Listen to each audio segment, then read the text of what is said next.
order to do some music.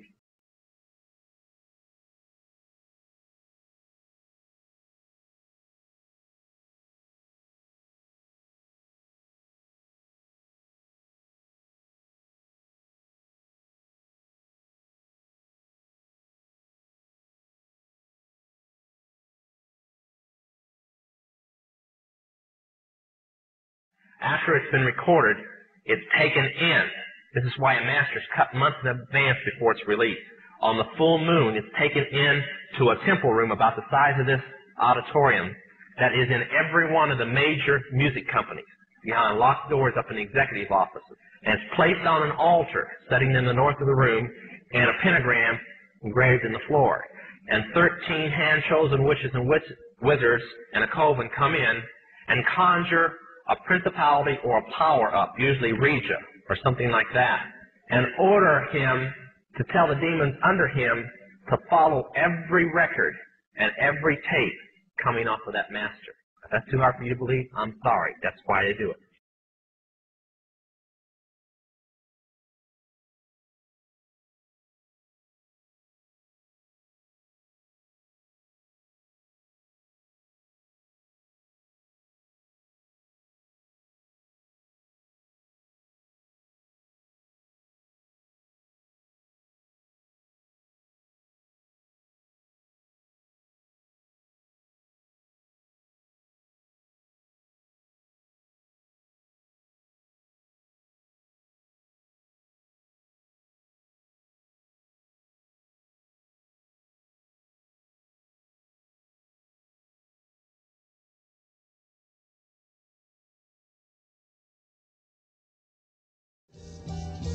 And more, much more than this, I did it my way.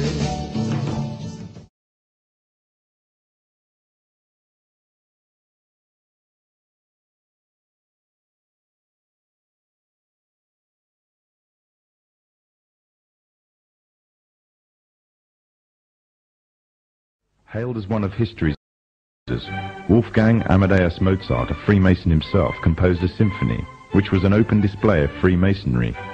The symphony is based on a story taken from Egyptian mythology of Isis and Osiris. The pagan rites of ancient Egyptian mythology form, through the Kabbalah, one of the fundamental aspects of Freemasonry.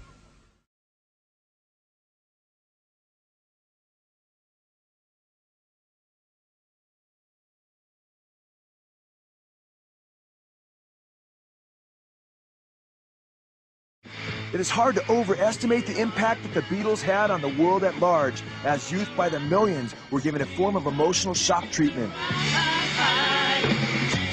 They influenced everything that I've ever done. I even remember, growing up hearing Beatles songs, and all their songs are timeless. They built the structure for rock and roll. The Beatles actually were bringing everybody along with them on their voyage of their discovery. Beatles went out and took the world by storm. I grew up with them. They helped us grow up. They got me arrested 3 or 4 times. I think they did a lot for society. Those songs are in my memory banks I think they're actually my genetic material. All-time favorite musical group? Beatles. Beatles.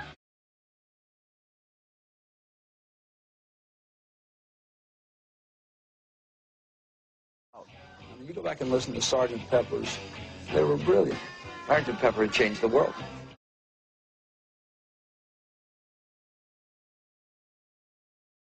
You notice that, again, there's an audience that is there. Ringo Starr made a statement about it. He said that they are people that they highly admired and respected. And up in the upper left-hand corner, you notice there's a bald-headed man. That man just so happens to be a guy named Aleister Crowley. The Beatles also placed a picture of occultist William Burroughs, who claimed to have become demon-possessed after killing his wife on the Sgt. Pepper's album. Also making the cast was the most popular starlet of the 1960s, Jane Mansfield. Mansfield was a high priestess in Anton LaVey's Church of Satan. Mansfield admitted to using her Satanism to both seduce and gain worldwide fame.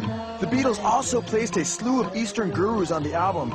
Incredibly, one of the people who was to be pictured on the album as part of the Beatles Club was none other than Adolf Hitler. Hitler was yanked presumably because he was considered too controversial to appear on the album.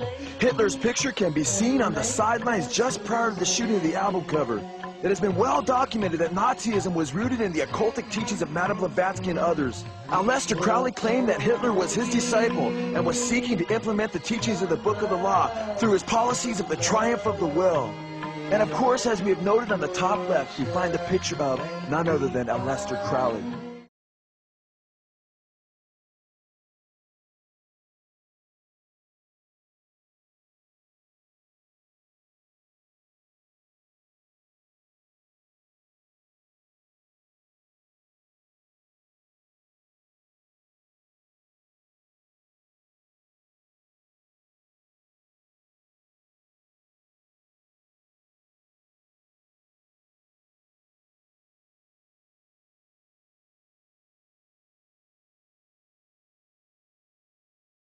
Là, le Saint-Esprit ne sera plus sur la terre.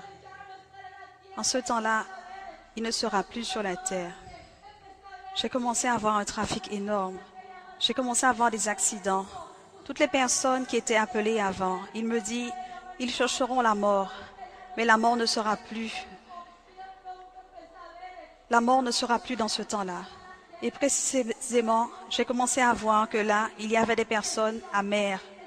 J'ai commencé à voir comment circulaient des revues qui disaient « Des millions de personnes ont disparu ». Beaucoup de ceux qui savaient que Christ venait pour un peuple saint et aussi ceux qui avaient connaissance de sa parole pleuraient dans les rues. Il y en avait tant, mais ils ne pouvaient rien faire.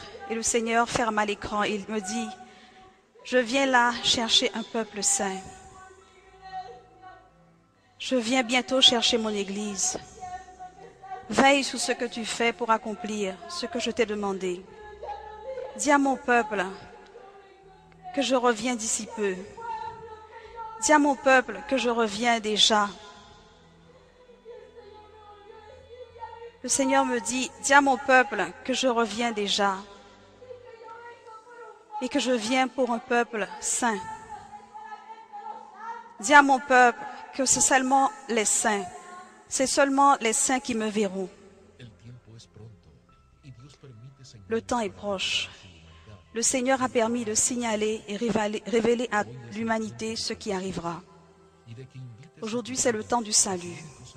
Et que tu invites ta vie à ton unique Sauveur, Jésus.